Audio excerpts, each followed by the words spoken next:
Somebody we've got a name tag. All right, well, welcome, ladies, and congratulations to the winner and the host. Shirley, we've got her Knife Skills Class 101 up here. So congratulations, and my name is Ken. I'm the store manager. I'll be the host of the event today from the store perspective. This isn't, by the way, just a big, huge Cutco sales pitch, although most of the time people do find things that they like because the product is pretty cool. How many of you guys own Cutco, by the way? About half of you. And those of you that don't own Cutco, are you familiar with Cutco? Have you heard of it, or is this like the first time it's brand new to you? New to me. New to you? Okay, awesome. So, okay, cool. So the product's really cool, as you'll learn. But this is a knife skills class. We're going to teach you guys basic knife skills 101. And this, a lot of classes will try to teach you 3 or 4, 5 or 6 different things in the matter of an hour or two, and you really leave with nothing because you keep trying different things, but you never really practice and develop. You don't have time to develop anything. So we're not going to do that. We tried that, and it just didn't work very well. So what we did was we really simplified this, and we're going to teach you chopping skills. We're going to teach you how to use the knives that most people are afraid of, intimidated by, and or use improperly. We're going to teach you 2 really simple basic chops with this knife that's going to allow, it'll literally revolutionize your cooking, because if you haven't been using these right, they're super simple to use once you figure it out. So for those of you that have been to some of our classes, you're going to get a refresher course on some of the basic skills. And for those of you that haven't, hopefully you learn a few things and you can take this home with you and continue to practice. So again, this isn't a huge sales pitch, but inevitably people do find things that they like, so we do have some specials set up. Cutco is a premium product. It doesn't go on sale very often, but they do allow us to do sales for these events for if there's anything that you guys find. We're going to be using the chopping knives tonight, so with any chopping knife that's purchased, you get a free cutting board. We'll talk a little bit about the cutting boards in a little bit, but it's just one of the best surfaces that you can cut on for your knives. We have a standard buy 3, get the 4th free is one of the specials they allow us to do for all of these events. So you can pick any 4 items. They don't have to be 4 of the same, but you can pick any 4 Cutco items. We can do buy 3, get the 4th free, so they let us do a deal that way. With any of the block sets, so if somebody decides they really want to get a set for themselves or as a gift, they're already discounted at right close to 20%, and then we can also throw in a free item, our Super Shears, which is our one of our top 5 items. Those things are amazing. So normally they're $112. I can do those for free. And then one of the cool things, I'm not sure if you even know this, but anything, if you guys do decide to get some stuff tonight, as a thank you for her for bringing all of you and for introducing people to the store, and a thank you from you to her, anything that you guys decide to get, 10% goes back to the host towards anything that she wants to get. So congratulations. I didn't know that. So there's other, I know a couple of you guys have already said some things that you want, and we'll do all that stuff at the end. So if you guys have any questions, we'll go through all kinds of Q&A, and we're going to really break down all the different skills. So one of the things I have for each of you is a handout here. And if you guys can take one of these and pass them around. Should have one for each of you.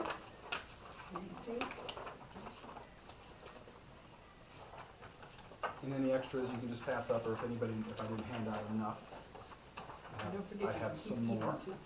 Yes, keep eating. We have tons of food. Okay, one last one for Shirley. Awesome. Okay, so the first thing we're going to go through here is the anatomy of a knife. So the different properties and places on the knife, just so you know what we're talking about. So the tip of the knife is obviously right up here at the very top. The back of the blade is what they call the spine. So just like going down your back, this is the spine of the blade. You've got the actual blade itself is the whole thing. So you got the front side is the cutting edge, the back side is the spine. So again, kind of common sense stuff. The heel of the blade is the part that butts up against the handle. And then you've got the butt of the knife. You've got the handle. The rivets are the 3 little round circles there that hold them together. And in any properly constructed knife, you want to have 3 rivets. If there's 2 rivets, or if there's, there would only be, you can't have less than 2. Because then it really won't hold together. But if you have 2 rivets, then you have a lot of pressure points and a lot of issues when it comes to them holding together. A lot of times you'll see the steel break inside the handle, and that can happen from pressure points, from all the rivets or the lack thereof. The other thing you want in a good quality knife is a full tang. So the steel should go all the way down and all the way through the handle. And this is done for, again, balance, and it's also done so there's no pressure points. The steel goes all the way down, and I have complete control out of it. A lot of times when the steel only goes partway down or partway through the handle, you end up putting your finger up there and giving that extra pressure and leverage because the handle kind of wobbles in your hand. So that's why a lot of people end up with their handle like that. Now, one thing that I'll show you here that our knives don't have Pardon me? It's got just a nice bevel on it. They ruined one German knife I had. They ruined the bevel on it, so Yeah. it doesn't. Doesn't rock anymore? Well, part of that is what I'm about to say with you right now is this bolster thing. So in the picture it has a bolster. Our knives don't have a bolster. The bolster is this big thick piece of metal right here. And the bolster is added for a couple things. Number one, it's added for balance. They can shave or you know, they start with more and then they can shave it down to balance the knife out. The other reason why the knives are designed like that is because chefs are trained to do what's called a pinch grip on the blade. So chefs don't, if you ever watch the cooking shows on TV, most of the chefs aren't holding the handle. Most of the chefs are holding the blade. They're trained to do that because you have more control. Well, our knives, we created the pinch grip behind the blade. So we studied 700 pairs of hands to develop the handle, and we found the pinch grip is perfect. Actually, it's a natural position, but instead of holding onto the blade, we designed it so you could do that behind the blade so you don't have to come in contact with the sharp cutting edge. So that's one reason why we don't have a bolster. Our knives are just meant to be balanced properly because they're manufactured that way. So it's perfectly balanced right there. Now, the other disadvantage of a bolster is what Marianne was just saying, is as you sharpen, I can't sharpen the back of the blade. So what happens is you can see how this blade has become curved. And if this were a chopping knife, it doesn't hit the cutting board anymore. That's what happened to mine. Right? Yeah. So now this knife, were it a chopping knife, would be completely worthless. It doesn't do what it's supposed to A lot do. of swear words. And a lot of swear words, okay? So the nice thing about the Cutco blades is that we don't have a bolster. They're already properly balanced. And no matter how many times I sharpen it, it's always going to have the proper curve. And if I screw it up, I'll send it to the factory and they'll fix it for me. Cutco knives have a forever guarantee, so if anything ever happens to it, it's fixed or replaced for free. It's sharpened for free and is included in our guarantee. So one of the nice things about Cutco is it's super, super low maintenance. So just the general anatomy of the edges. Did you have something to say, or did you have a question, Marianne, or just No, my mouth's always open. more? Okay. Now the second page here, we're not going to spend a ton of time going through, but I just wanted to share this with you because I know from a cooking perspective, most of our customers, and myself included, most of our customers I'm finding are pretty good cooks, but that they don't necessarily know a lot about cooking, if that makes any sense. I can follow a recipe, but if you show me a pantry full of stuff, I'm gonna make something really basic and simple. So I don't know how to put ingredients together, but I can follow a recipe and I can cook really, really well if I'm told what to do. And this is the kind of thing where I used to look at recipes and they would say do a small dice or a medium dice. And whatever popped into my head, that's what I did. It had no rhyme or reason to it. I had no idea what it was or what it meant. I just thought it meant cut it small. So each thing when you see a recipe and it says do a large dice, that actually means something. And it means 3/4 inch by 3/4 inch. And we're going to show you later how to use the tools to do this stuff. We're not going to practice making perfectly square, cubes of potatoes. That would take way too long. But the techniques that we'll teach you today will allow you to figure out all this stuff and how to do it. But the purpose of doing it properly is depending on the food. So all this stuff came out of French cooking. And in French cooking, it's almost as important the food look as good as it tastes. It's all about the presentation, and sometimes you get just one bite, but it's a perfect bite, and it's perfectly presented, and it's just amazing, right? That's what the French food is all about. So when you have that, number one, it looks really nice, when everything's kind of equally sized and shaped and whatnot. Hello. Hi, that's Eileen. Hey, girlfriend. Welcome, Eileen. The other reason May I this is interrupt you important. for a second? Yes. Okay, a couple people need a couple of chairs. Yeah, the stools are right back there. So if anybody needs, there's 3 of them, and then there's a 4th one up here. If you want to go, if you want to grab that, you can have mine. Let me get it for you. There's one more. I got it. I'll get it for you. And then there's also one more chair. If anybody wants, there's this high chair right here. No, I'm good. Closer. We'll stick you in here. Anybody need a chair? They tripped over some. Marion, you want one? Yeah, okay. And if you want, do you want me to move this mat out of here? Oh, I like it. Yeah. This is Lisa. Good. This is Eileen. Otherwise the floor. Eileen, nice to meet you. I'm Ken. You're Lisa, this is Eileen. And here's a. I gotta fill it out. Yeah, there's water. Oh, she got a pen? And the jug over there. And the cups are right Man, here. it's nice to stand on, though, aren't they? There's cuts on there, I know, but it's sharp. It's okay. I can't spin around, you guys have to get out of the way. There you Where's go. the Sanders ice cream? Eileen, That's right. there's your, Oh, thank you. Have a good day. Thank I really have to stand to look at it. and then Sandy can. I'm always over the food.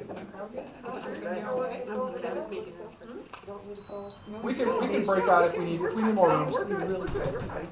And there's Just food bust over it. there with Go, plates, I so think. we can eat as we're cutting. And Sandy's gonna squeeze in here. Okay.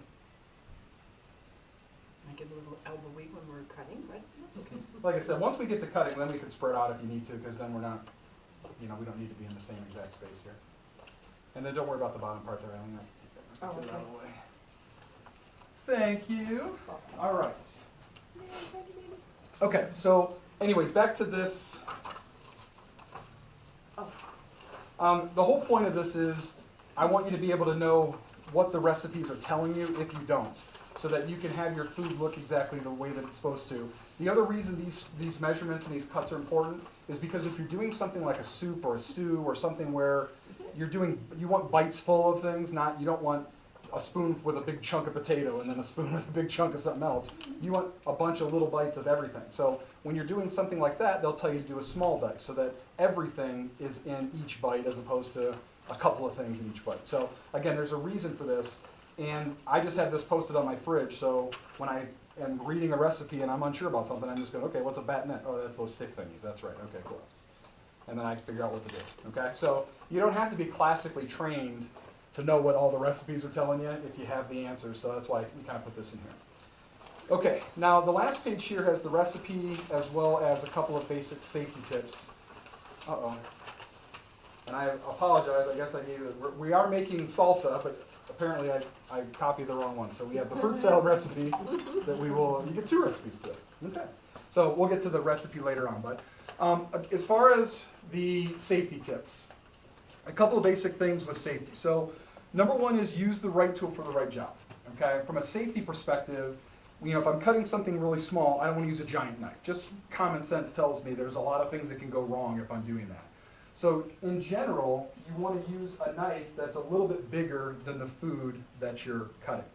You don't want to use this size knife on something that's this big because I can force the knife through the food, but you really want a knife that you can let the tool do the work, okay?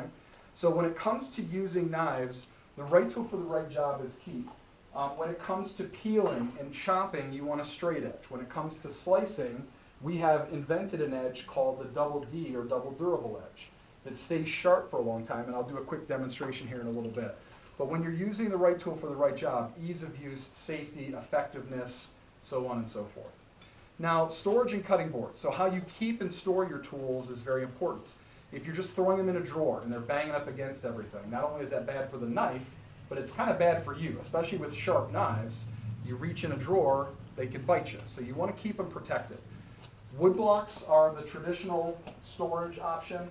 Our wood blocks are really nice because the blades are cut so that, or the holes are cut so the blades rest on the side, as opposed to the blade resting on the blade and cutting into the wood and dulling itself just by going in and out. So when ours go in there, they rest on the side, so they're not taking wear as they go in and out. They're also not able to bump up against each other or anything else, which is really nice. So we have wood blocks, which are ideal. We also have trays, which are really cool. Our trays are designed, they lock the handles and the blades in, so people that have boats and campers can mount these on their campers and boats so they don't fly all over the place when they're driving around. So they can be mounted, or they're designed to fit in a drawer as well. And if you have kids or grandkids, they can't reach in, you have to just kind of unlock them to get them out. But they're nice little safety features. They're not super attractive, they're trays, but the nice thing is they're practical, they're safe, and they're nice, easy storage. And then we also recently have gotten into the hard plastic covers that go on the knives, they lock on, and each cover is designed. We don't have them for every knife yet, we just kind of started doing these, but each one is designed for the knife, a specific knife, and it'll hold it in there, and then it lets it go when it needs to, but they don't come off accidentally while they're in the drawer. People that travel with their stuff, people that take them to church or to work or whatever. By the way, this thing is super cool. How many of you guys, do any of you have one of these? I know some of you probably do. Mm-hmm. It looks kind of weird, but it's the coolest thing in the world. It's the greatest thing in the world. Biggest tongue depressor I ever saw. Yeah, and then, yeah, I would not use this. Don't lick it, it's got a blade on it. But this is the greatest thing in the world for making a sandwich. I used to get a spoon, dig through the bottom of the mayonnaise jar, and have mayonnaise all over my hand, get a butter knife to spread and a sharp knife to cut stuff. This does all three. I can get down in a jar without getting it all over my hand. And what's nice is I've cleaned a couple peanut butter and jelly jars just because you can get one last sandwich out of that with this bad boy. You can spread, and then it has the same edge on it. So I can cut a tomato if I need to. I can cut my sandwich in half and just have one thing to clean. And the other cool thing is it's flexible. So I can ice, slice, and then serve pies, cakes, brownies, lasagna, anything that's in a deep dish. So this thing is pretty cool. It's also makes cool noises. Anybody know what note that is? It's a B sharp, because it'll always be sharp. Oh, my God. You were just waiting for that. Yeah, oh my gosh. Cheesy Cutco joke number 1. Okay, so anyways, that was a complete tangent there. That was the most important So thing. when you store your knives, again, the way that you keep them makes a difference. As far as cutting surfaces, the cutting surface that you cut on also makes a huge difference in the longevity of your knives. When you're cutting on something that's hard, granite, some people cut right on their granite, because the granite people will tell you, just cut right on, it's not going to hurt it. It destroys your knives though. So that, yes, the material can take it, your knife, not so much. Don't cut on glass or ceramic or marble cutting boards or any of that stuff, because if the surface doesn't scratch, your knife is getting beaten up like crazy. So people have used wood for years and years for cutting surfaces, but we all learned what can happen with wood, bacteria and stuff can get, so wood is great if you take care of it properly. You're supposed to use mineral oil and you're supposed to scrape and all this other stuff, which almost nobody does. So we've developed a material, we didn't develop it, but our cutting boards are made out of what's called polypropylene. If you walk into any professional kitchen, this is the material that they're cutting on, because this is the best stuff for your knives. It's also sanitary. So unlike wood, if this gets dirty, I can throw it in the dishwasher. The dishwasher is actually good for this material. I can also bleach it. If it stains, after we get done doing herbs later, these are all going to have a little green hue to them when we get done doing the cilantro. And what I'm going to do tonight when we're done is rinse them off, and I'm going to put them in the sink. I'm going to fill the sink up with water, and I'm going to put a little dab of bleach in, and when I come in the morning, they'll all be perfectly like this again. So that's how I use to remove stains or really difficult things, and that's, again, the beauty of this particular material. It also, if you look at your cutting boards, there's a bunch of scratches on them, and that's the whole thing. These are going to scratch as opposed to fighting you. So, yeah, if you feel it, you can actually really feel it. You can feel the texture to it, which is actually kind of nice, because when I put something on here, put a piece of meat on here, the texture actually kind of grabs it and holds it onto the cutting board. They're not going to allow you to absorb things, and again, it's non-porous, so it's not going to hold bacteria unless you don't clean it. So plastic can be just as bad as wood if you don't properly clean it. So don't just rinse it off. Different kinds, because hers feels. Yeah, it's just a different material, or a different cutting board over the years. This is one that they, 1 year, I've been here for a long time, so I've been through a lot of weird things that happen. 1 year, we had such a huge growth, they ran out of these, so this was a different one that they made for like 2 months until we got these back. So yeah, you got the special one. Thanks. Because you're special. That's right. Okay, so the storage and the way what you're cutting on makes a big difference. Now, sharper equals safer. Absolutely. This is one thing that a lot of people don't really grasp, and it seems counterintuitive, right? A sharper thing is going to be safer. Sharper usually means it's going to cut me more easily. Well, yes, but it also cuts other things more easily, and that's the whole point, right? If I'm using a dull knife, think about when you're driving your car on the highway. If you're driving 90 miles an hour, it can seem fine and dandy until something goes wrong. Somebody cuts you off, and then you're like, whoa, what's going on? And you can't stop. You instantly can get out of control. Or if a deer runs in the highway, you freak out because I can't stop. You have an illusion of control at that point in time. But if you're driving 5 miles an hour and any of that stuff happens, you have complete control, don't you? I can stop, I can move, I can turn, I can do whatever I want because I'm in control. A dull knife is like driving 90 miles an hour. You have to push so much harder to get it to work. You can't stop if something goes wrong. You're also much more likely to cut yourself with a dull knife because of all that stuff. And if you cut yourself with a dull knife, it also hurts and it takes forever to heal. It's like a razor. You ever cut yourself with a dull razor? Not so happy. You've all cut yourself with a sharp razor and didn't even realize it until you saw blood. We've all done that, right? So sharper knives are much safer. Ideally, don't cut yourself. But if I'm going to cut myself, I'm cutting myself with a sharp knife, for sure, right? So when it comes to sharpening, this is another thing that people just freak out when I tell them because they don't really realize this because nobody tells you this. Straight edge knives have to be sharpened constantly. I sharpen my straight edge knives at least once a week, which again is hard for people to swallow because nobody wants to do that. I don't want to do it either, by the way, but it's something that's necessary because I like my knife to do what it's supposed to do and just be sharp. Every single time a straight edge blade comes in contact with a cutting surface, the blade kind of flattens out just a little bit. If you're using the right surface, it helps quite a bit. But nonetheless, every single time I do this, it's wearing a little tiny bit. Chefs are constantly using those stick things, right? You know what I'm talking about? They call it a honing stick or a steel, it's called. That's not really a sharpener. What that's doing is just kind of fixing that little flat spot. That's why they do it constantly, because it's not sharpening it. The knife didn't get dull, it just changed a little bit. So they want to just straighten that thing back out. I don't recommend using one of those unless you know exactly what you're doing. I don't know what I'm doing. I've never used one because I don't know what I'm doing. And if you don't know what you're doing, you're almost as likely to do damage as you are to help it. So we actually make a simple little handheld sharpener, which is easy to use, and instead of dragging it flat like this, you just drag it at an angle up like this. And any of the flat spots, it'll just peel right off. You can see there's a couple little shavings that it peels off. So I just run it through here a few strokes every few days and go back to work. Okay? So it's super, super simple. They redesigned this like 3 or 4 years ago, and the thing is awesome now. So if anybody's in need of something to sharpen your knives with at home, we can certainly help you with that as well.